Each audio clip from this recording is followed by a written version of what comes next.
Right.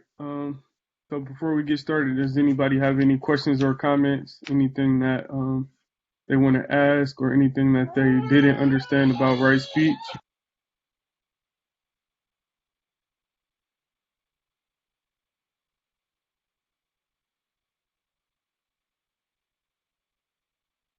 All right. Well, if no questions or comments, can somebody please recap what we talked about last week?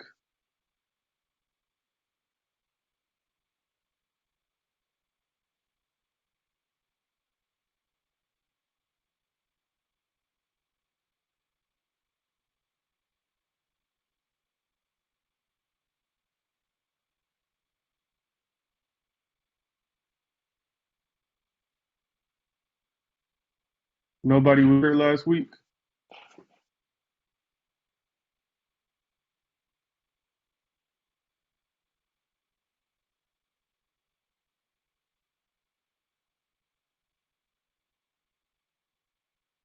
Can everybody hear? I can hear now. I Yes. just my Wi-Fi. So can somebody tell us about right speech, please?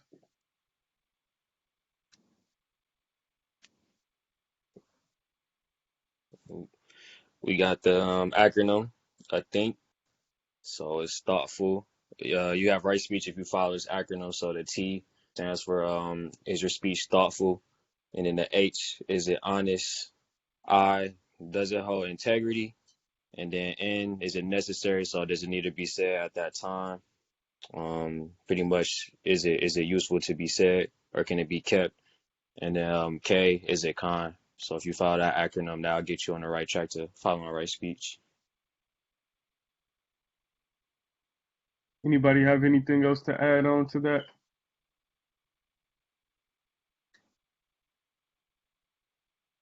Um, so right speech is basically avoiding false speech, so lies, nonsense, divisive, or harsh speech.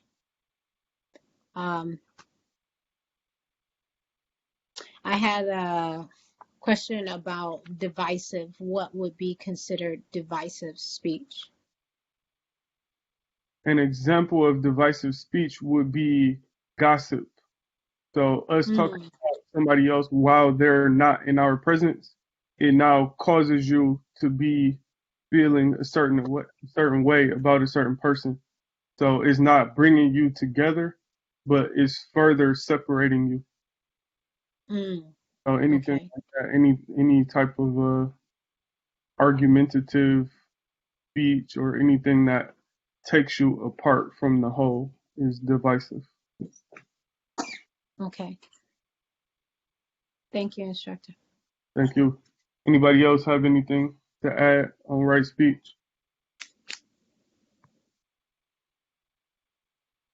Last week we talked about how it is the first one that deals with being outside of the self and connecting with others, so bridging ourselves to other people. So it's the first action from thinking and understanding and viewing to bridging to other people through an action. Right, exactly. Anybody else? Anything on right speech? Yeah, we talked about how nowadays is the easiest to communicate your ideas. So it's also the most important time to have intentions with what you're saying and to know the true power of the words you put out. So Yep, yep, all of that. Anybody else? Anything on right speech?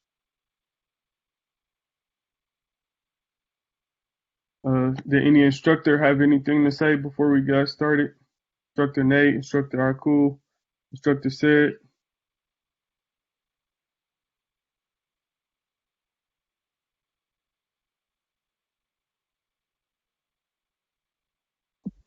Not at this point in time, no. Just that it's undergirded by the first two, right intentions and right views. Um, you won't have right speech without those two. Definitely. All right. Well, if nobody has anything else, no questions or comments, we can get started. So this week's part of the Eightfold Path, which is number 4, which we will be halfway done after tonight. Tonight is about right action, and it's the second step in the morality path. So the first 2 are the wisdom path.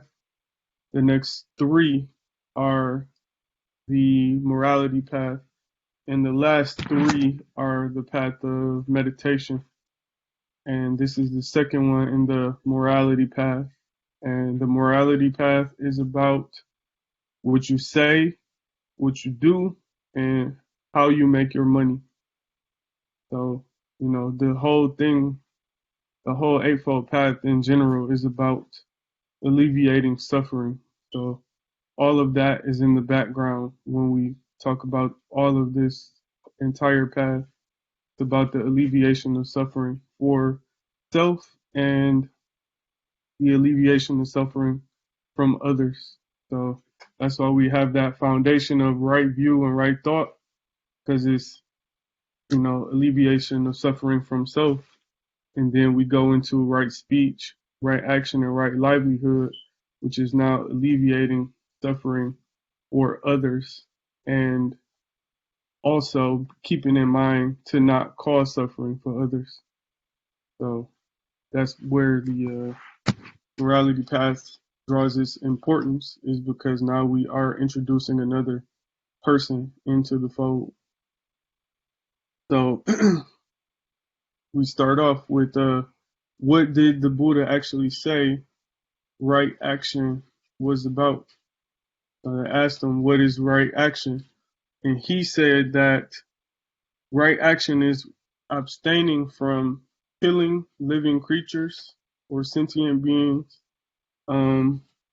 abstaining from stealing, and abstaining from sexual misconduct.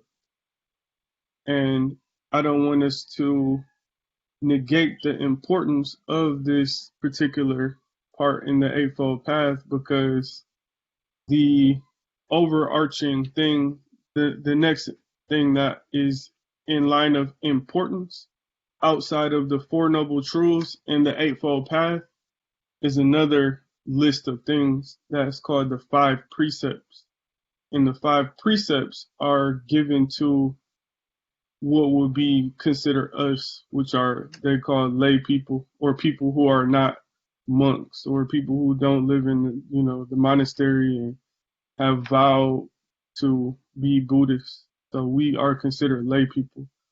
So in that, he laid down 5 precepts, and 3 out of the 5 precepts are inside of right action. So the first precept is not killing. The second one is not stealing. The third one is not misusing sex. The fourth is lying or not lying, which is right speech. And then the last one is not abusing intoxicants. So that'll kind of go into right livelihood. But 3 out of the 5 precepts are inside of right action. So this one is of vital importance. It may seem like common sense, but when we go into it, it may, draw some other points that you may not have thought about, or, may not be present too. And this is another piece of this, is that these precepts are not, it might sound like the 10 commandments, so to speak, thou shalt not kill, thou shalt not, steal, whatever else, but it's not commandments. Instead, these precepts describe how an enlightened being naturally lives and responds to life's challenges. The five precepts are the most important system of morality for Buddhist lay people, which would be us, and they constitute a basic code of ethics.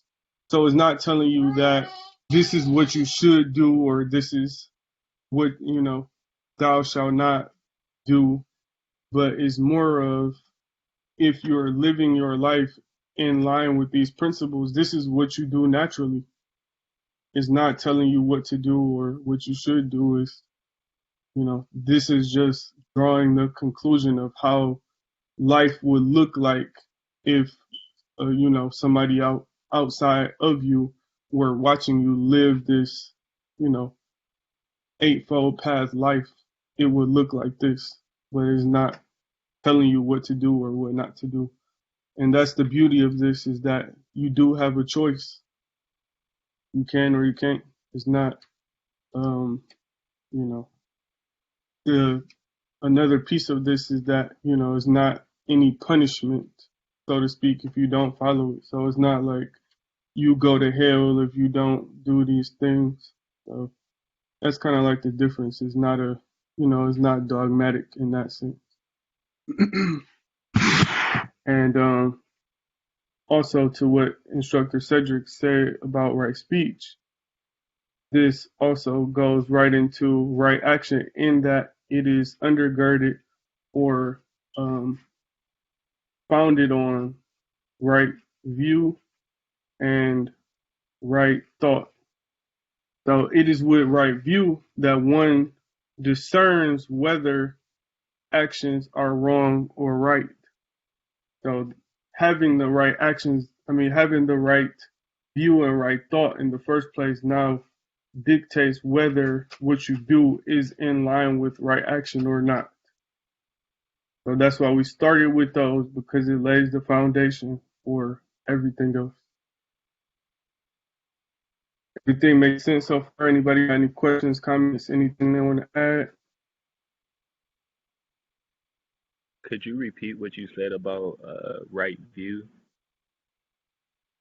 Oh, I said it is with right view that one discerns whether your actions are wrong actions or right actions. So all of the rest of the Eightfold Path is founded on the wisdom path. Like, that's basically the foundation. So it is with the right views that tell you if your action is right or not. It's the lens that you look through to say, is this right action or is this wrong action? Because you're looking through the lens of right view. Okay, thank you. Anybody else, questions or comments? Everything cool so far? Yes, instructor. Yeah, makes sense. Yep. All right, so we'll break them down like we always do. So the first one is refraining from killing. So that sounds on the surface level like that would make sense, because if you're killing, then you are directly causing suffering to another being. So this is about intentionally taking life, is what constitutes as killing. So, and it's also inclusive of all sentient beings. And sentient just means conscious or self-aware. So plants and trees are not included in this, not taking life.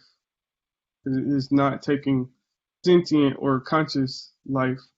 But what it is also inclusive of bugs, insects, animals, things like that, things that actually have a central nervous system. So that's one thing about plants and trees, is that they don't have a central nervous system. So, a lot of non-vegans attempt to make the argument that if you, eat lettuce or spinach, like, you're also killing, but it's not the same, because plants are not necessarily sentient in that they know that they are alive. And also they don't have a central nervous system, whereas animals do. So it's a totally different biological approach when it comes to those two things. So in this thing, insects are included.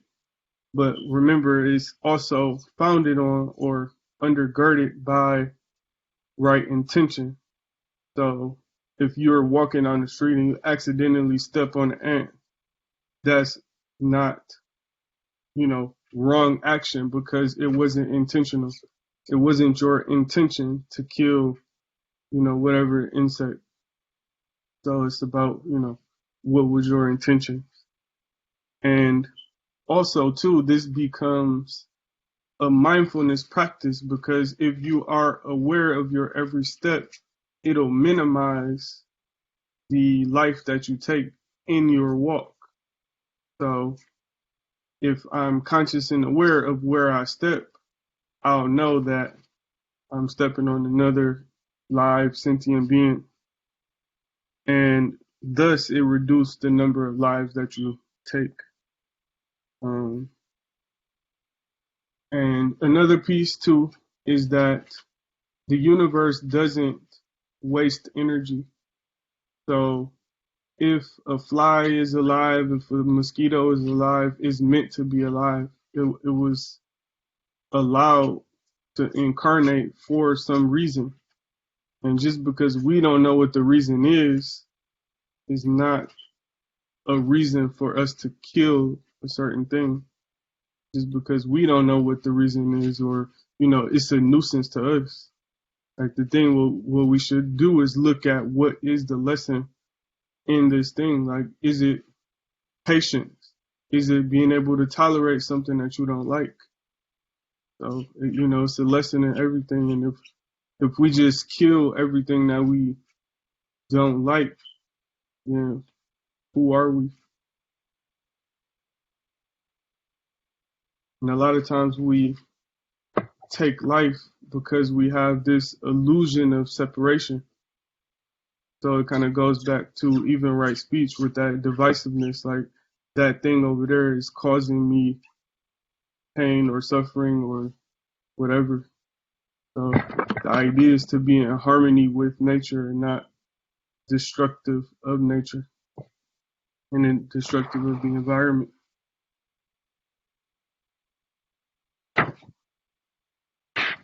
Anybody got any questions, comments, concerns about that one?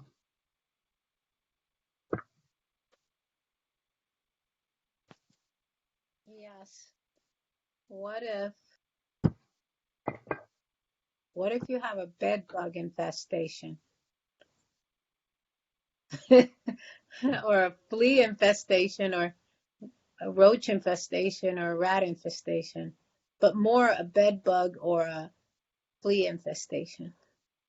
So this whole thing is about balance. So, I would surmise that you would not get those things if you were taking the precautions to be clean in the first place and practice cleanliness and mindfulness in your space. But, just say your cousin from the projects brought the bed bugs, then by all means you got to do what you got to do because it's, still that is disrupting your harmony. So, you Okay, have.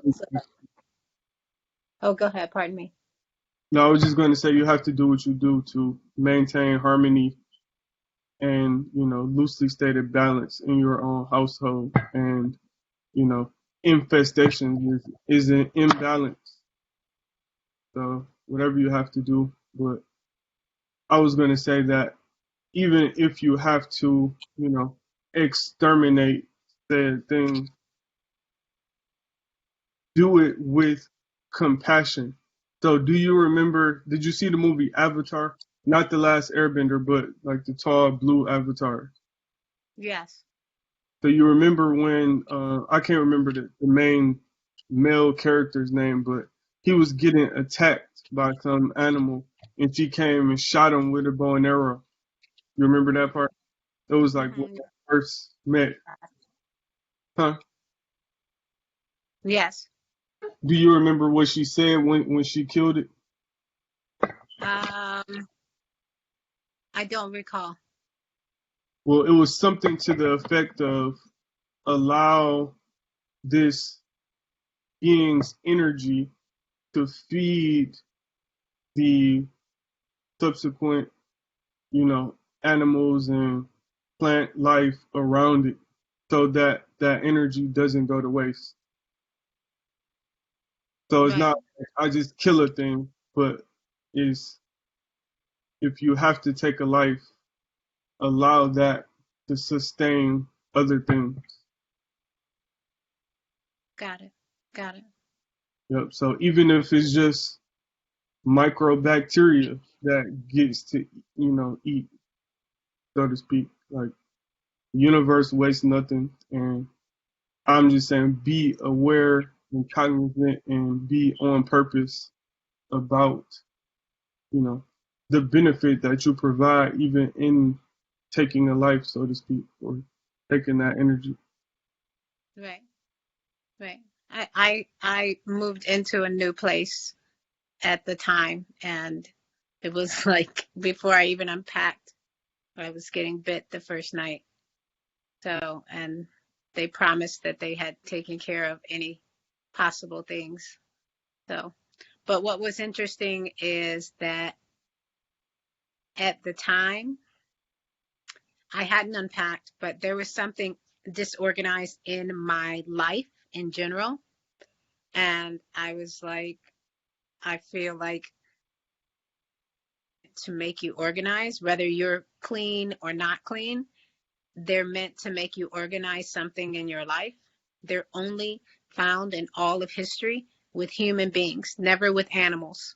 They only come to us. So I feel like they were made to cause us to get organization in our lives, whether it's in our actual space or just in our life. Because when I became organized in that thing that I was disorganized in, and it wasn't my space, it was actually something in my life, they disappeared. I did everything, they still were coming. And then when that happened, when I got organized in that thing, they disappeared. So, anyways, just sharing Wow, yeah, something. that's a good point. And, that is what it's all about. What's the lesson? Of, it's even a lesson in their books. What's that? I say it's even a lesson in the books. Yeah, yeah, Like, yeah, everything is your teacher. yeah, It's just up yeah, to you to get the lesson.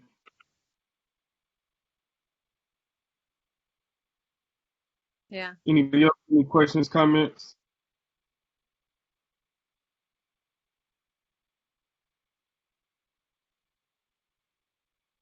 All right, no questions or comments. The next one after not taking the life is refraining from taking that which is not given, or otherwise known as stealing.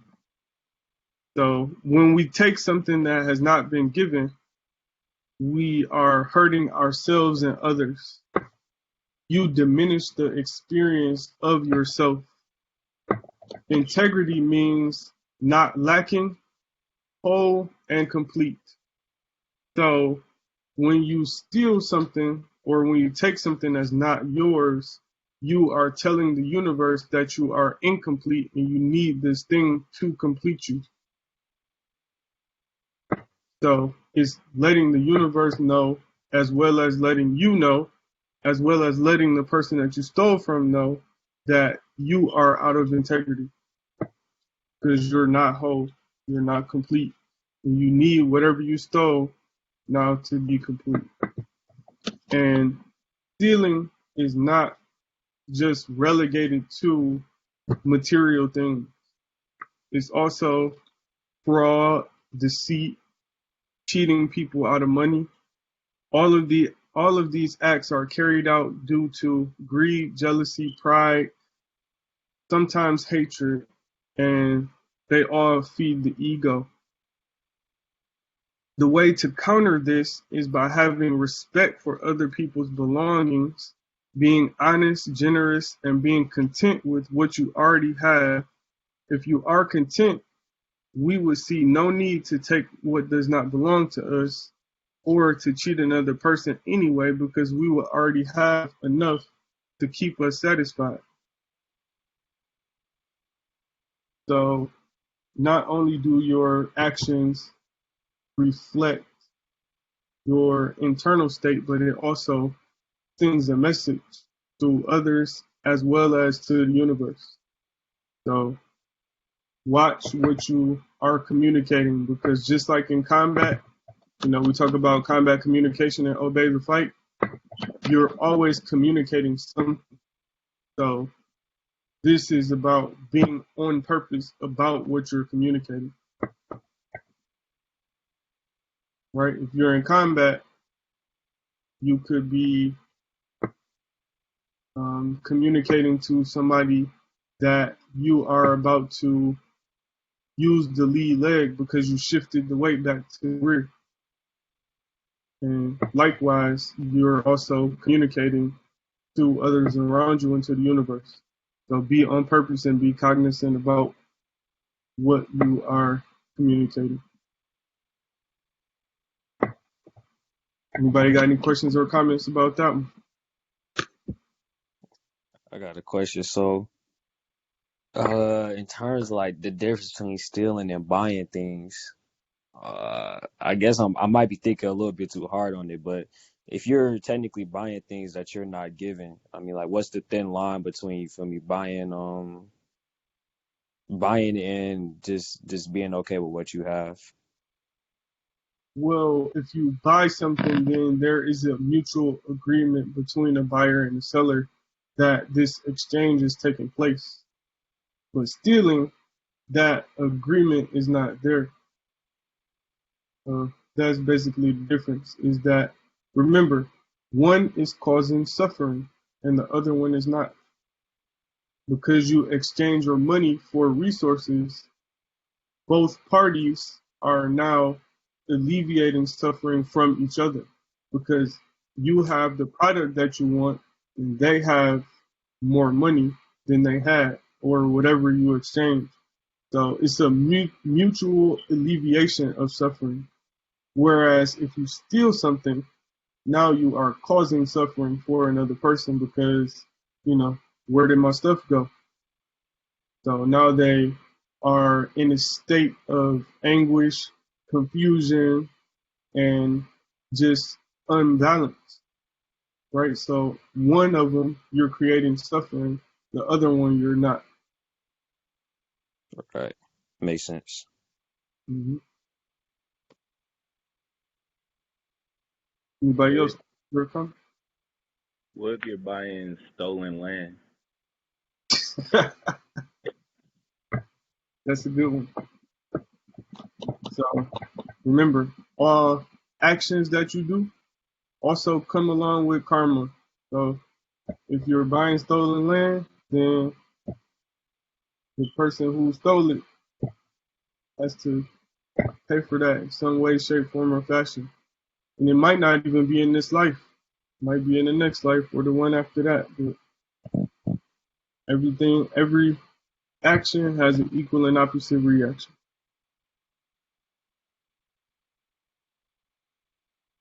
Makes sense?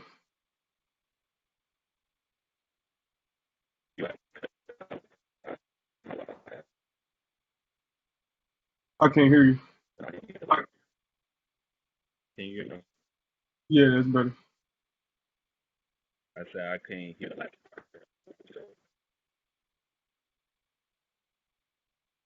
So you can't do what? I said I couldn't hear like what you said. Oh, can you hear me now? Yeah. Yeah, I was saying that if you are buying stolen land, then the person who committed the theft has to pay via karma at some point. So whether it's this lifetime, whether it's the next lifetime, whether it's the next lifetime after that, every action has an equal and opposite reaction. So if somebody stole something, they are gonna have to pay in some way, shape, form, or fashion. So that's what it is. I like Universe is gonna balance everything out. You don't have to worry about that. I like to add to that to say, Jalen, it depends on your intent. Are you aware that it's stolen? And are you, I guess, again, part of the cause of suffering for someone?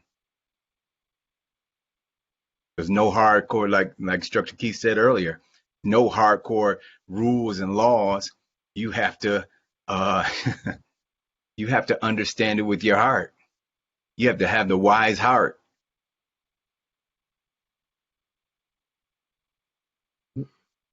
Right. Make sense? Yes, thank you. Yeah, thank you. Anybody else questions or comment? I had a comment. When you gave the example of what that looks like in combat, it made me think about something that I work on a lot, what instructor said, thinking about like patience. Because what happens a lot of time in an exchange, it's like you have a pace, or it's like not trading blows, but you strike, I strike, you strike, I strike. And what it communicates when you steal your opponent's turn in an exchange is either like fear or anxiety or anxiousness, or it communicates that you were not comfortable in some capacity with the way that fight was going. And like you said, like when you shift or when you have tails within your fight, it definitely shows up that you're lacking either a certain skill or just that awareness to know what's actually going on and being present in the fight. Yeah, that's an excellent example. Excellent, very excellent. And I guess I would implore everybody to do that, to see how what we are teaching here and the principles that we learn, how do they apply back to the floor? Because at the end of the day, it's still, it's still the discipline. So even though we are teaching the Eightfold Path and Four Noble Truths and all of that stuff, it all relates back to the discipline and vice versa. As we say, tempo is life. So looking at how those things apply definitely makes a difference. And it'll make a difference in how you show up on the floor. So just in that, aha moment that you just had about how right action applies to exchange, now your exchange is going to look different because you made that connection. Thank you for that. Let me throw another comment in there as well. And adding the opposite side of what we said. So we're talking about not killing. So the balance to that is saving and protecting lives. Same thing with not stealing. We're saying protecting property. The flip side, we got to balance both sides of the equation.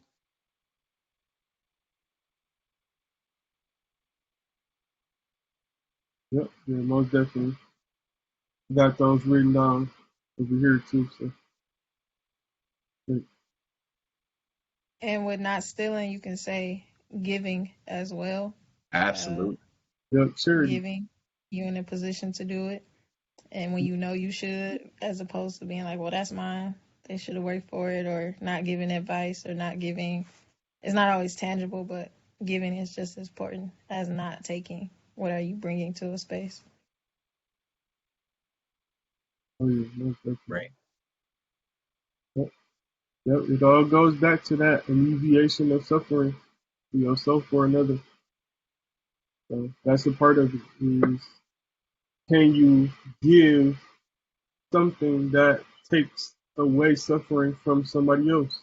And like you said, it doesn't have to be tangible. It doesn't have to be money. It doesn't have to be a gift or anything, but it might be a kind word, or it might be a teaching, or it could be anything. It could even be positive energy.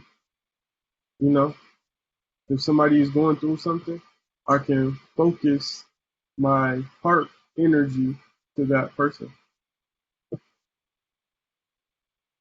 which does make a difference.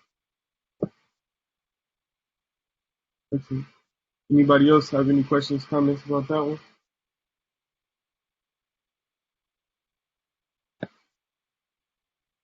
All right, if no questions or comments, then we'll go to the last one, which is sexual misconduct.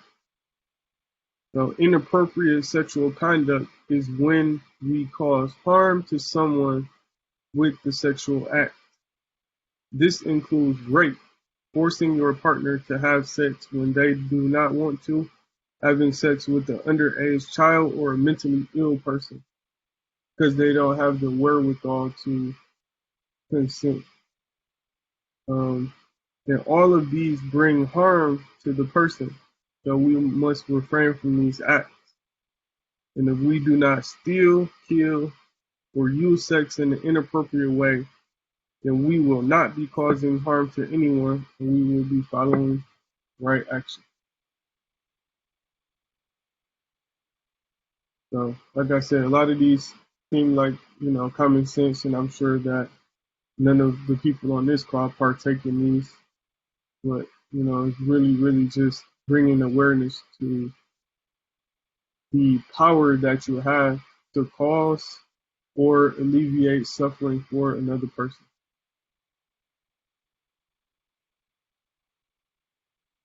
Anybody got any questions or comments so far?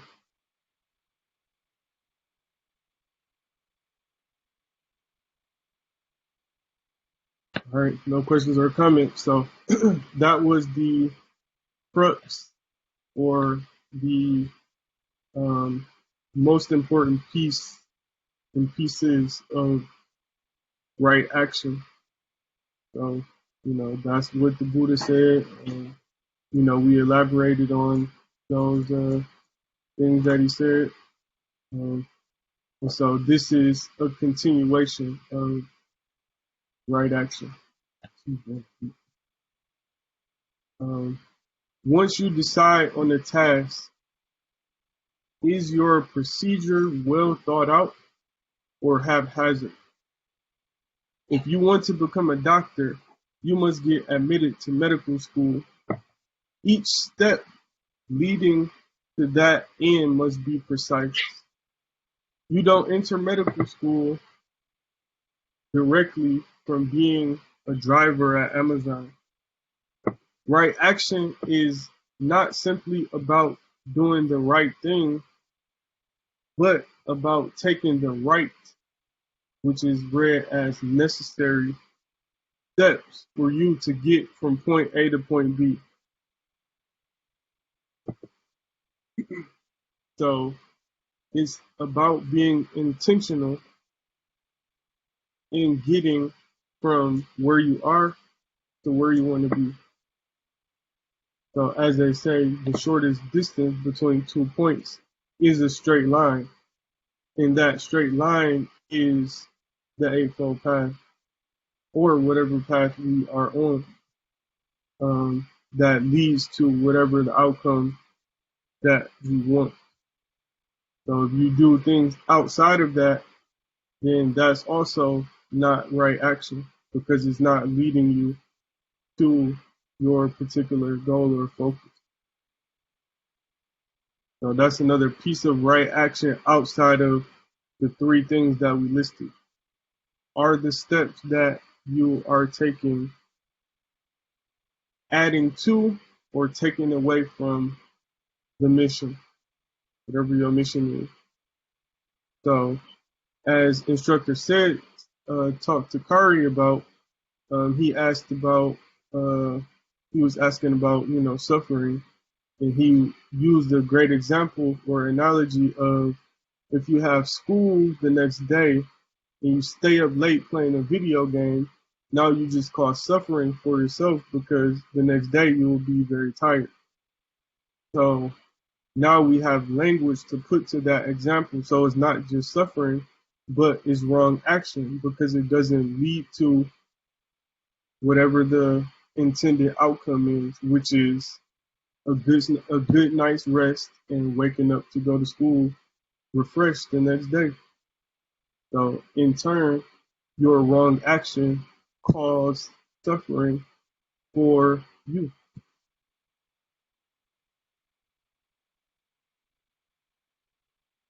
Make sense so far? Yes. Mm-hmm. Definitely. Yeah. Any questions, comments?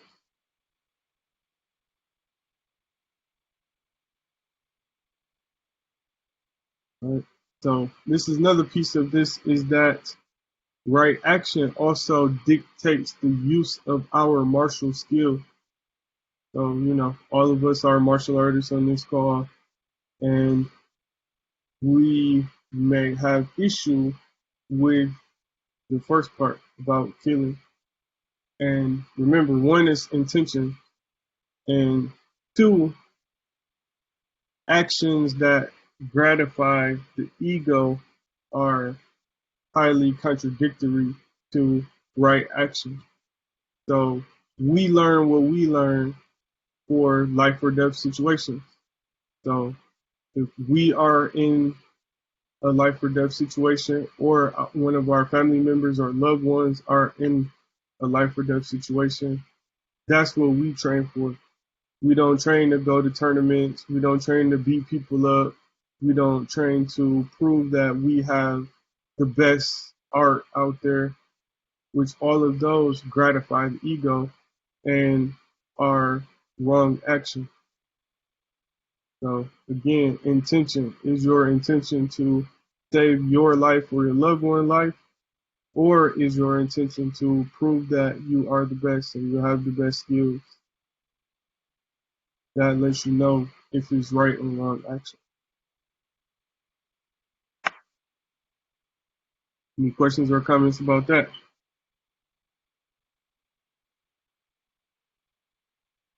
I think right action is making me think a lot about like the choices that I make in a day. Uh, if I have 30 minutes between classes or something, I know that I could grade some assignments or complete a weekly task. But usually I just take a nap because I like taking naps. But even applying it to Kempo, it's like right action for the ego. I could say, oh yeah, I go to training, I'm there early. I like to help clean up and set up the space. And that's really cool because I'm doing what I'm supposed to be doing. But the right action piece could be like, are you meditating outside of the space? Are you practicing kicks? Are you doing firework? Are you only doing these exercises that you could easily be doing, like working with the paper? Or what are you doing towards training? And like ego could easily be like, oh, I'm there 3 days a week, sometimes 10 to 20 hours. That's enough. I'm going to get better at martial arts. But me knowing that the right action is I should be applying these things in the downtime. Even before I get to the dojo, I could be doing different things to help prepare me to be in a better space once I get there. So that's thought provoking for me to think about from tonight after this call. Am I going to stay up watching Netflix, or am I going to read an article that might help me connect better with my students or something? It's like, dang, now that you know, you gotta actually do the action with it. They say with great power comes great responsibility. But no, so it's multiple things, and I mean, and that's the one of the most important pieces of this whole thing. And you'll see once we get into the meditative path. But it's about being mindful, and it's about balance. Remember, this whole thing is the middle way. So because you could be unintentionally causing suffering for yourself in that, oh, I need to be doing this and I need to be doing that, but yet I'm watching Netflix, or but yet I'm taking a nap. Well, it's about harmony and aka balance. So, you know, sometimes it may call for a nap, or sometimes it may call for relaxing, watching Netflix. But the thing is to not go overboard with either one. So it's not like I need to be hyper productive all day, every day, and not do anything on downtime. Nor are you a sloth, where it's like whenever I'm not working, I'm just laying around, lounging around, and not doing anything. It's about finding that middle way, aka balance or harmony. And I often liken it to a chocolate cake. So you have a chocolate cake, or you have a craving for a chocolate cake. So you can eat a slice of chocolate cake, or you can eat the whole chocolate cake. So it's like one is quenching that thirst or trishna that we talked about, that craving, and then the other is causing suffering for yourself because you overindulge. So you can overindulge in pleasure, or you can overindulge in productivity too. So it's just about finding that middle way and being mindful in whatever you choose and whatever you do. So, like I watch Netflix sometimes, but for me, it's about learning something and seeing the bigger picture. Or it might be about, you know, watching a comedy to laugh. Like laughing is cool, you know. It's all about that balance in that middle way.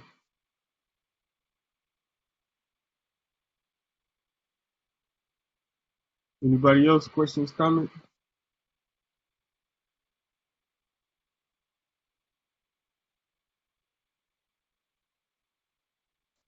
No questions or comments? Go ahead. Just to speak to what Sunray said about now you know, it's like that's perfect because it's true. It's like, we have these virtual classes, and our class on right speech. And today, and I've been, very conscious about that. Even I have been before that, but even more so now because of the class going into the intricacy of it. And I was like, I parking lot today in my apartment, and they're doing work on my building, and these guys, they're the way they, can park and pull up and start unloading things. They can be a little they're not as mindful about, of our spots. And so I pull up in my spot, and the guy is sitting there. He's just not paying attention at all to me getting in. I'm going back and forth, and he sees that it's becoming, but he doesn't do anything. I'm backing up to the point where I got to get so close to him. And then that's when he gets up and he starts trying to direct me. Anyways, whatever. He was doing his part to try to help. And I just lost it. And I just started just speaking so horrible, like as I'm in the car, like going off, like just like cursing this man, and just everybody in his entire world. And I was just like, and I could hear myself, and I was still going and going. And then I was like, when I was done, I was like, whoa, that's like, I have this thing with my sister when we speak, when we are like in our journey of correcting our speech, we say blue flag, blue flag. When one of us says something that's just off, we say blue flag. And so she was like, blue flag, and I just kept going. Finally, when I was done, I just felt not good. I didn't feel good, because it's like Sunray said, now you know too well. Like, I just felt so bad. And then literally it bothered me just for the rest of the day. Just like, and then I had to catch myself and say, okay, you know what? Don't go so deep down and sinking and beating yourself up. You know now, and you know what you did. And going forward, you catch yourself before you do that. That's it. But yeah, it's amazing how we study and we learn, and then it's just like you can't even pretend. You can't even pretend anymore, you know? Not even a little bit with yourself, by yourself. It's like nobody in the dojo is around, but but still, you know, it's still there. So that's all. Yeah, for sure. Yeah, thank you for sharing that. We definitely appreciate it. And it kind of goes into some things that we talked about yesterday. So, us being human beings born into this world, we have autonomic responses that are just our programming based on the environment that we came into. But that is our unenlightened, uninitiated programming. And so now it's about lessening the time that you spend in those automatic responses. So before you got this teaching, before you came to the dojo, you would get a certain stimulus and that would elicit a certain response, right? So if somebody drives crazy, that stimulus elicits a road rage response. But now you have these teachings about right thought, right views, right action, right livelihood, right speech. So now it's about lessening the time that you spend in that automatic response, as well as um, being thankful that the universe sent you a test to see how well you got the teaching. Mm, Because that's all it mm, is. What are right, the items that we talked about right speech last week, and then you get into an incident like that? right, right, right. That was just the Yeah. universe testing to see, did you really get right speech? And another piece of what we talked about is that, was this teaching an experience or a learning? So if it was an experience, it's just something that goes as another notch in your belt that doesn't call for a change in action. But when you Mm, learn something, now you actually change the action that you put forth. mm, mm, So mm, we would see a change in behavior if you learn something. An experience doesn't necessarily facilitate a change in behavior. It's just more knowledge, just another tool in the tool bag, but it doesn't necessarily mean you know how to use it.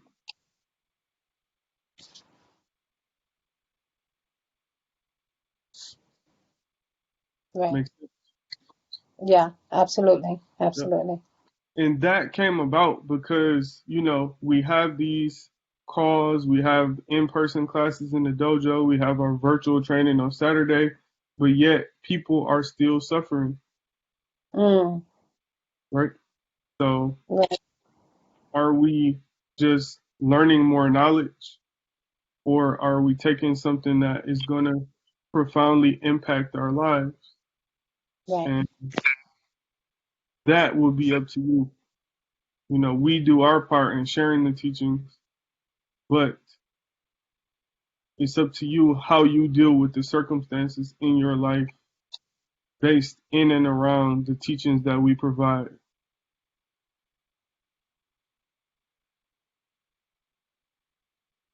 right?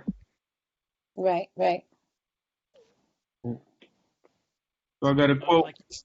Go ahead. Go ahead. Go ahead. Something I'd like to throw out there is the chief instructor always used to tell us in our group that he was just a dummy with a stick poking and prodding, and that we're our own best instructors. And we all resonate on a different frequency. So how these teachings move you is actually up to you. You'll feel it Mm, on a different wavelength. So when it moves you, run with it. Just take it and make it yours. mm, mm. Thank you. Thank you, instructor. That was excellent. Yeah.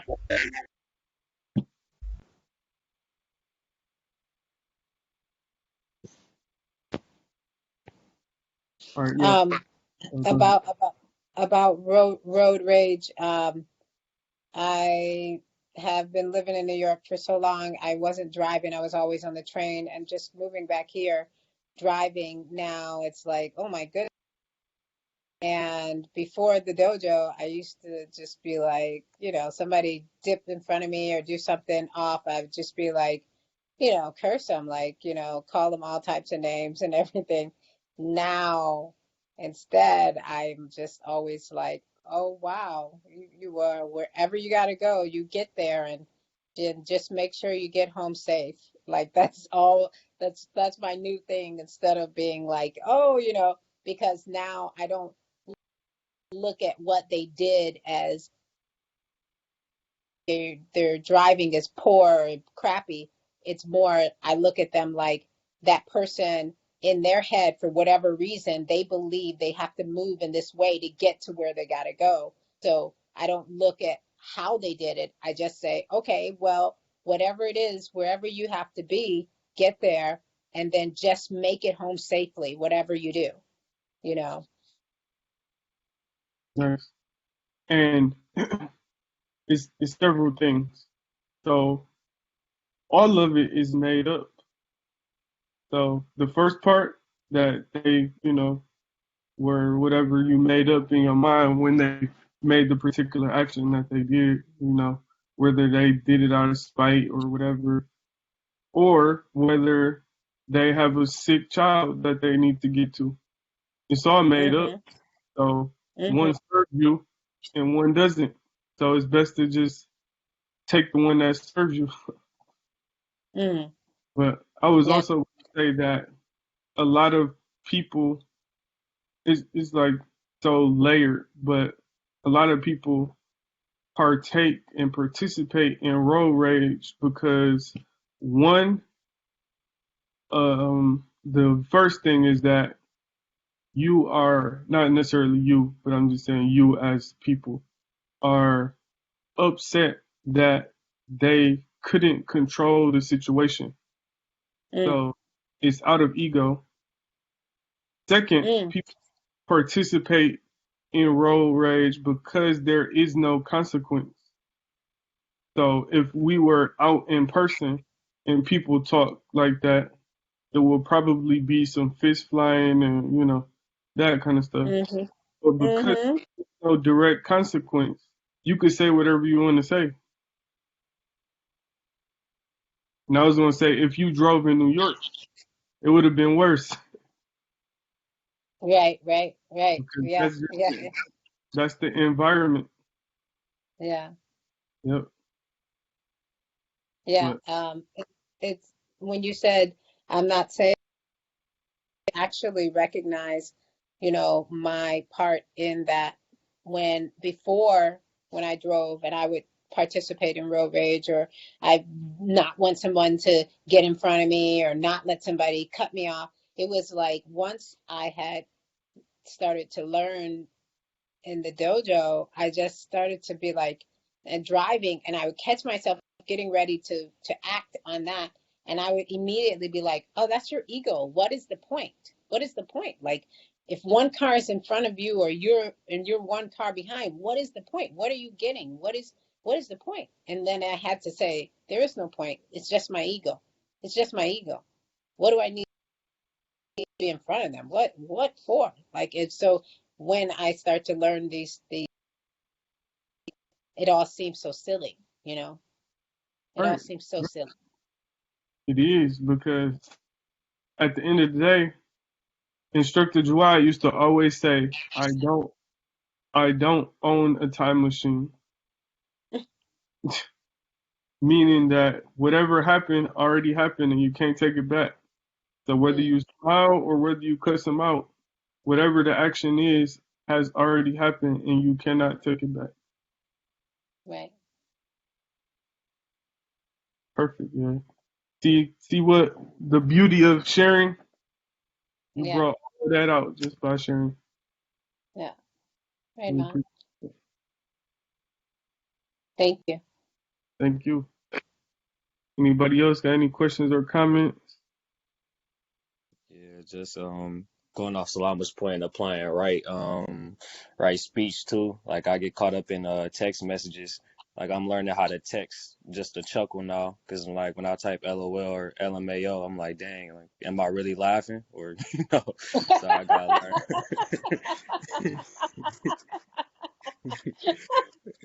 Trying to learn how to That's type out chuckles. That's a Be good honest point. level. true. Go ahead, Instructor Nate. We didn't hear you. Oh, I was just saying it's really good to be honest with yourself on a deep level like that. It means you're looking within yourself quite a bit and you're searching around for all those little details and you're finding those nuances. So that's huge right there. Keep it up. Cool, Yeah, good to hear. yeah, and that's how we all keep each other on point. And that's what I kind of said at the beginning. Like, some of this seems like common sense, but at the same time, like, you know, it kind of explodes out into places that you never even, looked at. Because even like, oh yeah, I'll call you right back, or I'll call you back in 2 minutes. Like, is that right speech? Do you really intend on calling this person back in 2 minutes or 5 minutes? Or do you intend on calling them back at all? So it's just like, being more mindful, thoughtful, and aware of the words that you speak. Because even that can cause suffering to somebody. Because if I say I'm gonna call you back in 5 minutes, you could put your life on hold for those 5 minutes that I said I'll call you back. And now those are 5 minutes that you can never get back. So I just robbed you of 5 minutes of your life because I partook in wrong speech.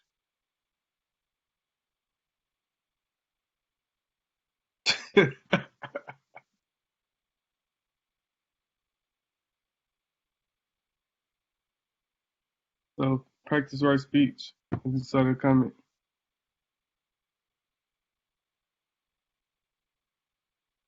All right.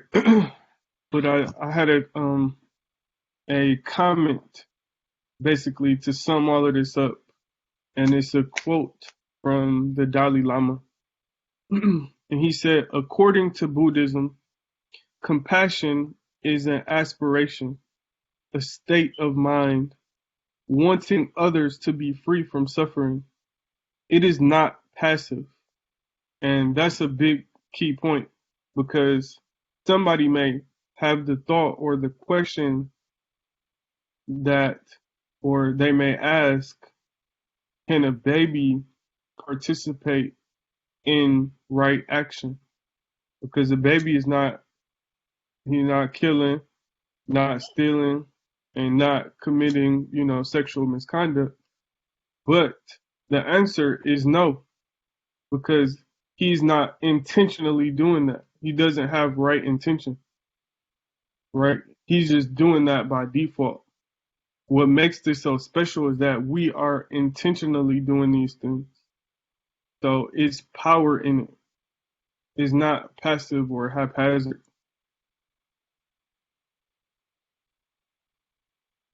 Um, all right, yep. It is not passive. It is not empathy alone, but rather an empathetic altruism that actively strives to free others from suffering. Genuine compassion must have both wisdom and loving kindness. So you remember wisdom from the wisdom path. That is to say, one must understand the nature of the suffering from which we wish to free others from. So that's the wisdom piece of it. Understanding the nature of the suffering from which we seek to free others from. And one must experience deep intimacy and empathy with other sentient beings. And this is the kindness. And that's what the Dalai Lama says. So I guess the takeaway is that we are all connected in some way, shape, form, or fashion. And a lot of wrong action happens when we see others separate from ourselves. So now we steal from people, we, commit violence to others, which includes insects, animals, because we see those things separate from ourselves. But if you saw you in everything, you would think twice about committing wrong action.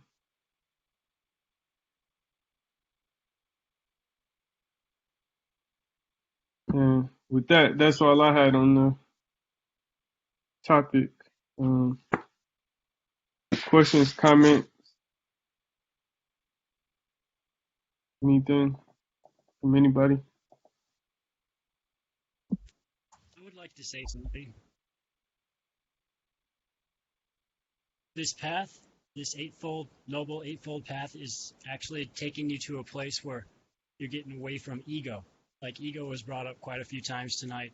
And I just wanted to speak on ego a little bit because ego is almost in everything we seek or find or take for ourselves has something to do with ego. And when we start to get away from that ego, start to change our understanding, it puts us in a place where we can actually be servants, where we can actually become part of that connectiveness that instructor Keith is talking about and begin to help others. Because when you get away from that ego, it's no longer about the self. You don't even care about self. Like the self becomes so unimportant, if you will, that your life becomes all about others. And there's nothing else but serving. And serving itself actually becomes the reward. You don't even need anything else. And this noble eightfold path is how we are aligning our persons, our inner being, to be chosen for power. And to be chosen for that power is like being connected to the Force, if you will, like they talk about in the Star Wars. And it gives you access to all the power and all the knowledge, all the information you need to apply that knowledge, everything you'll ever need inside of yourself through the multiverse. Like you can just channel it through you as you are a conduit. So all of this is getting us away from that ego so that we can truly serve, not just ourselves, but others. There's a lot of people in this group that sound like they do serve others already, and that's awesome. Right? A lot of this right conduct does have to do with what we do for a living, how we get our money. Do we do that in an honorable way, or do we do that in a way that's only self-serving? Something that's very important to reflect on right there.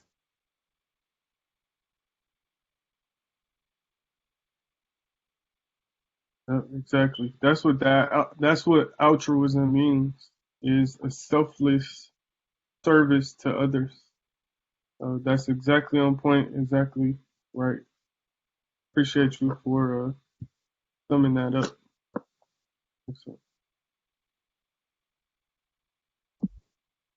That Anytime. quote that No, you're good. Go ahead.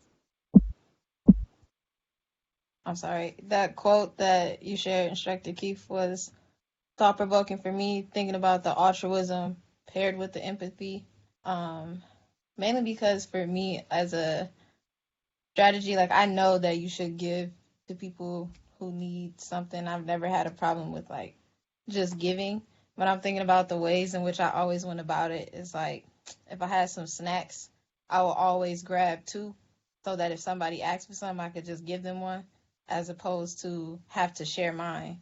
Like, but it looks like I'm giving because, you know, I just gave you a whole pack of fruit snacks. But what it was is I didn't want to give you any of mine so that I will always have extra. Or like I help someone is it was always void of the connection, like, oh, maybe one day I'll need this help, or I know what it feels like. Like, I'm always, like, my friends know if they need advice or something, they can come to me and I'll help them come up with a solution. But if they, like, want to cry or get emotional and have a deep heart to heart, I'm not about to do that. But once you're done processing your emotions and your feelings and all of that, I got you with the next step forward. So having that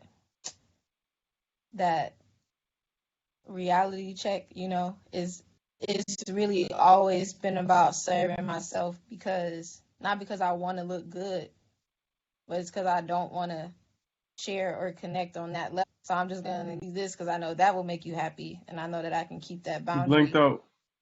or that wall up. So yeah. Oh, can you hear me now? Oh, Can yeah. you hear us? Yeah, I can hear y'all. Yep, I can hear you, Ray. Oh, yeah. I was just basically saying that I would found out a way to give in a way that helped Hello? me, that let me keep a wall up, with people and not connect to them. So I wasn't really like, I could give and have that altruistic. Well, I don't really care if I have one less pack of fruit snacks. All I care is that I got to enjoy this pack. Um, so that really changes my perspective on not just giving, but the empathy and Is really the whole truly. thing frozen or just her? No, I can hear it just fine. That must be I on can, your end. I can hear her. yeah, I'm not having any issues. Oh, oh, I can put it in the chat.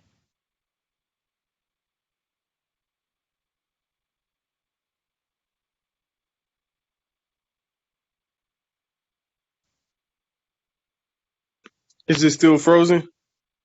No, it was never frozen. Can you hear me okay? I can hear you from my phone, but my computer is frozen. Oh, okay. Was we could hear her fine the whole time. I could anyway. Okay. Rafa said his end is frozen as well.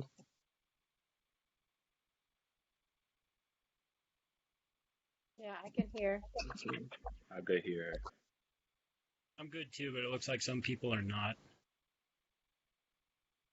I can hear her well. Yep, good as well. All right. Yeah, I missed the end of what Ray said. I don't know if you could kind of just restate it real fast. But you said it was not, um, you had them after with the next steps after they got done with the emotional piece, and then it froze after that. Uh, Basically, I was saying that I've had found a way to give in a way that let me keep my walls up in terms of not actually connecting or truly understanding the person.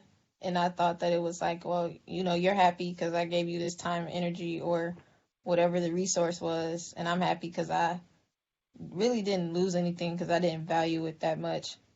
But I say the quote changed my perspective on actually what it means to give, because for a while it just had been void of that other part. It wasn't like the value. I didn't really care what I was giving up as long as it wasn't a connection involved. But yeah, definitely makes sense. Thank you for that. I appreciate it. Yeah, I'd like to thank you for sharing that as well. Actually, one of the biggest things, one of the biggest changes I made in my teaching was I used to serve in a way where I was always self-seeking, looking for something for myself out of it. When I changed that and started seeking for others, the students or the people that I was working for, whatever, everything, like, it changed my service to a point where it was helping others and actually giving me myself back. Like I've said before, this is a healing path, and it's what puts you in that place where you can be a servant. So thank you for sharing that. That brought that up. That reminded me of what happened, that big change there I made myself. Thank you for sharing that.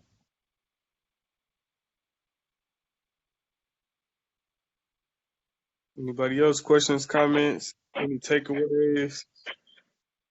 It makes me realize how empty a lot of action, because like you said, a lot of all action is predicated, like has thought behind it, and it makes me see like a lot of things that we consume is actually going towards more suffering rather than relieving that suffering.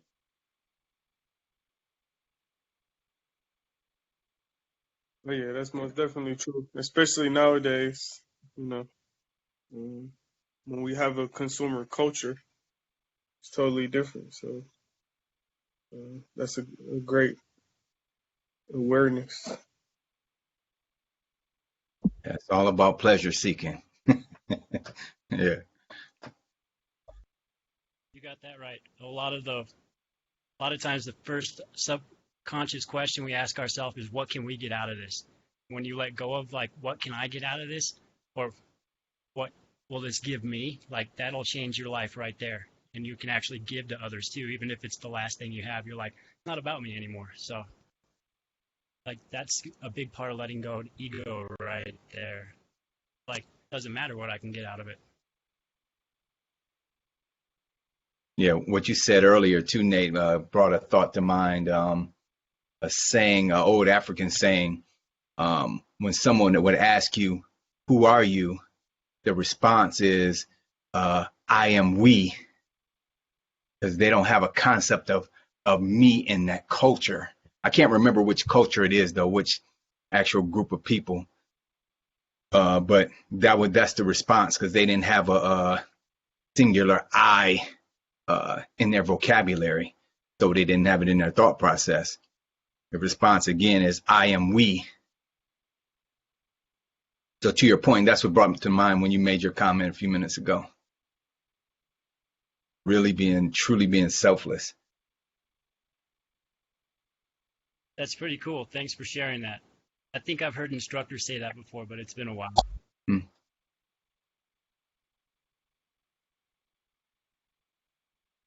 Thank Something you. else. Anybody? Go ahead. Oh no, I was gonna say something else I got today. I thought was really interesting. I was looking at a guy on YouTube, and he was saying karma means action, and he went on to say that every action you take bears your signature, and that's how he equated it to karma. So I thought that was pretty deep. So since we're talking about right action, every thought is a form of action, and speaking is a form of action. So again, connecting them all: right action, right thought, right speaking, the whole nine. It's all connected. How it plays out in your life, what you do with it, and how that plays out and how that looks for you is your karma. Because that's how we are. Because that's your signature. That's how I know you. If I'm talking to Nate, I know you by your action, how you show up, and you're held accountable to that. Right. Yeah, I was gonna say that's a whole another lecture series in itself. It's just really the different types of yoga, but that's one of them is karma yoga, and karma exactly means action. And you know, Swami Vivekananda wrote some very short but powerful books about all of the different types of yoga, and that's one of them that I read was karma yoga, and it's definitely about action. But it kind of breaks down action into two paths. So you can take the action of being a monastic and, going into the mountains and meditating and that kind of thing. Or you can do the type of action that we're talking about, which is that selfless, altruistic, serving of humanity action. And they both lead to the same path, which is union or unity. And that's what yoga means. Okay. So, yeah. getting rid of that illusion that we are Yeah, separate. yeah, exactly. You're right. Yeah, as you see, it all lead to the same thing, just Right. different roads to the same goal. Because all yogas lead to the same thing as well, just different paths.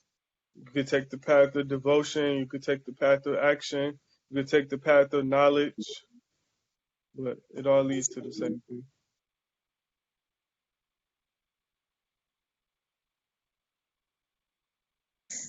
Um, for me, what was really driven home today was like how much easier balance is and how much easier these things flow when there is no separation of self from other things.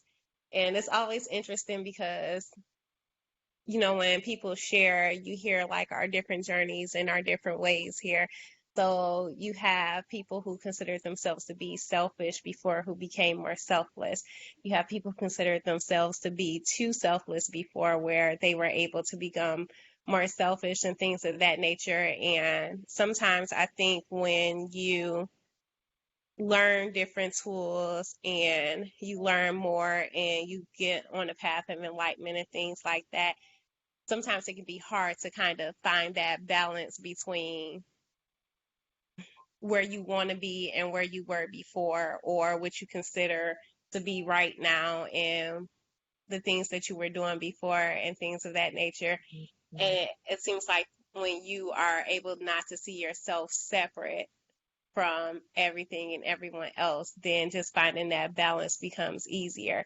Like, for me, I was one of those people who it was too given. It was too much of self. It was too self-sacrificing, right? And so then it's always this line that I told with, okay, with learning how to love myself and give self-love and have healthy boundaries, how do I do so in a way where it doesn't become too much and it doesn't become too selfish and things of that nature? But when you see that there's no separation of self, then things that you do, like times when you draw boundaries, I'm being the healthiest version of myself, because if I'm the healthiest version of myself, then I'm the best version of myself to take part in the universe the way that I'm supposed to give the way that I'm supposed to be who I'm supposed to be in this space. When I take my free time and I take my energy and I read and I become more knowledgeable and I'm practicing Kempo in all things, or I am practicing whichever path of yoga I'm taking and things of that nature, and I'm investing that time in myself and I'm becoming the best version of myself. And that's okay, because it is helping other people. When I'm getting annoyed because somebody's cutting me off, then my first thought is that time that I made a mistake and cut somebody off and I didn't notice that they were there, or I was rushing because I felt like it was an emergency. Just like that separation is what kind of makes it hard to find balance, but letting go of that separation and really seeing everything, including yourself, as part of the all makes that balance just seem a lot more natural. So that's what I'm really getting out of this lesson, is how removing that separation of you from others and you from nature and you from everything really makes finding that middle way and walking that middle way easier. Yeah, excellent. Yeah, thank you for that. What came up for me in that, Chanel, did somebody else have something? Okay. What came up for me in that is something we talked about not long ago, but our job is simply to raise our own vibration. In doing so, we raise the vibration of the entire planet, or the universe for that matter. So it's not something insurmountable. It's just simply raising our own vibration, and it ripple effects across the entire universe. That chain reaction, again, at some point you reach that tipping point where everyone is on that vibration. So you got a big responsibility, but it's not out of reach. It's not something massive. is very attainable and here with you.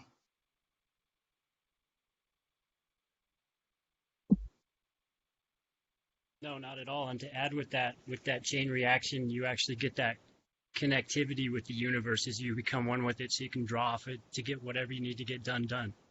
Nice. That's a good point.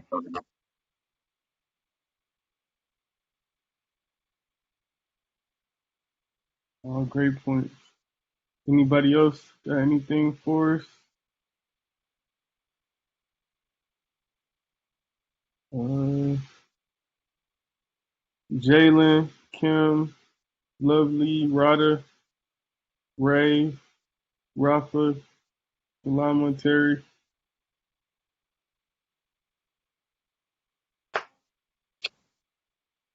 No, I don't have anything. Sitting back listening to everybody today, reflecting in my own space, because everything applies heavily. So it's nice to hear. So, Definitely. Thank you for being here. I was just gonna say, like,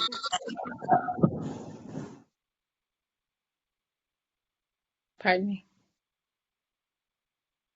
I was just gonna say, to speak to what Chanel was saying about being overly like giving of oneself, and also to relate it back to instructor Nathan, what he spoke when he spoke about being, giving and not being, it's not about you, it's just giving and not being preoccupied with yourself. There's two of those. There's what Chanel said, and then there's what instructor Nathan said. And the one that instructor Nathan spoke of, it is something that creates a harmony in our environment for us and for other people. And then there's that place where, Chanel was speaking of, where I can relate to that, having that. I can relate to both of what they said. I can relate to what Chanel spoke of, those times when, as a child, I was very giving, but then as I grew and had certain experiences, my giving became the point of just, it was not, it was selfless, but selfish. Just, laying down, completely giving everything away. And what I started, and then after feeling bad about it, when a person did not, quote unquote, show some type of appreciation, or if they showed a type of depreciation towards me, or and then always, but not being able to not give. And then I came into this point where I said, well, I'm just going to just change. I'm going to be selfish. I'm not going to give like that. And then it was like, but that doesn't feel right. That doesn't feel good for me, because that's not me naturally. Like, I am a giving person, that it feels good for me to give, and to create harmony within, by giving and being a giving person. And so what I found was that place of giving and then finding myself hurt was a place of giving for selfish reasons. I was giving because I wanted someone to give.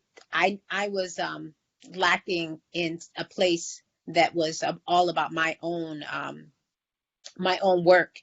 And so I was giving in order to receive some type of acknowledgement to make me feel better about myself. If that makes sense. Do you know what I'm saying? Like, Yep, it was about. Go ahead, instructor. I was just saying, definitely makes sense. Yep. Yeah. And so, I had to look at myself and say, all right, there has to be a harmony in your giving. You can be selfless about giving, but you always have to check yourself about giving. Like, what is your intention behind giving this thing or giving of yourself giving this time? Is it, and also, are you giving time over your time that you need? Are you giving something of yourself that first you need to take care of yourself?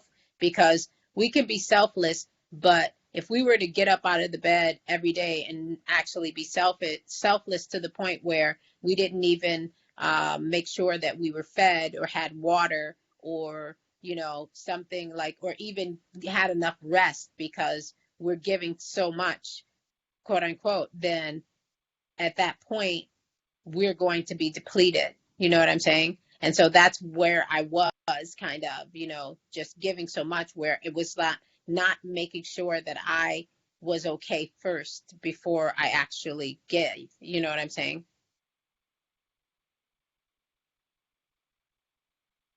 Yep, definitely. I do totally know what you're saying, and a lot of that, taking care of yourself, making sure you get enough sleep, food, water, etc., that has a lot to do with loving yourself. And you have to love yourself in order to love anyone else, and you have to be able to love other people in order to serve them too. So that's a very big part of this path.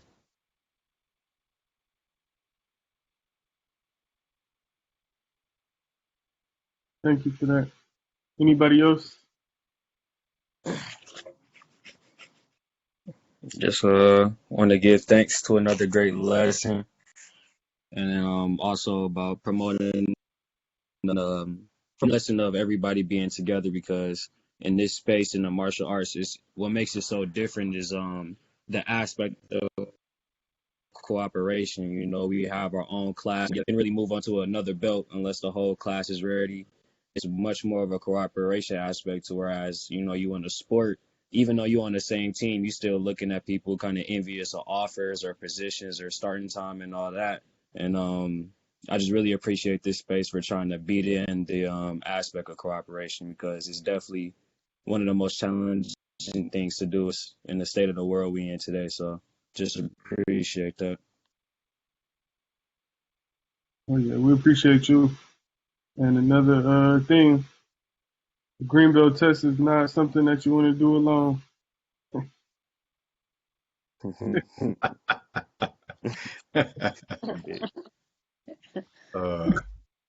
So what you think about that, Nate?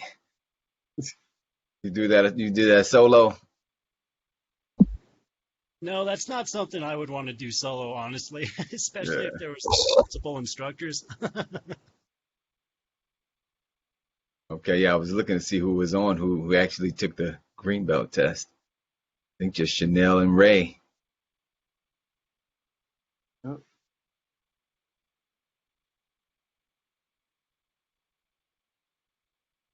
I couldn't imagine that solo. Not gonna lie. Nah.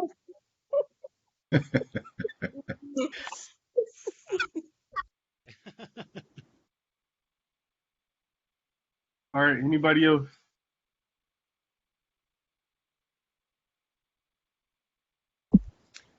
The only thing I'd like to say before we all part ways is whatever you got tonight, whatever moved you, meditate on it before you go to sleep.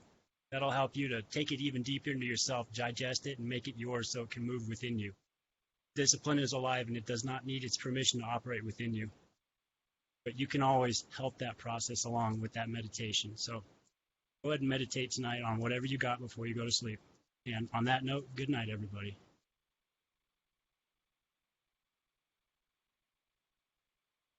Yeah, I think everybody is good. So if nobody else has anything, we'll say goodnight and see some of you tomorrow in the physical space.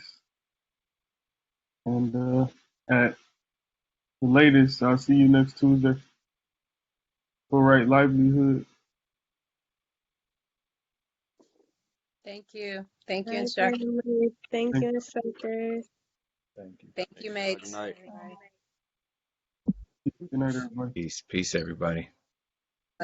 Peace, Peace, peace. peace. Peace and love.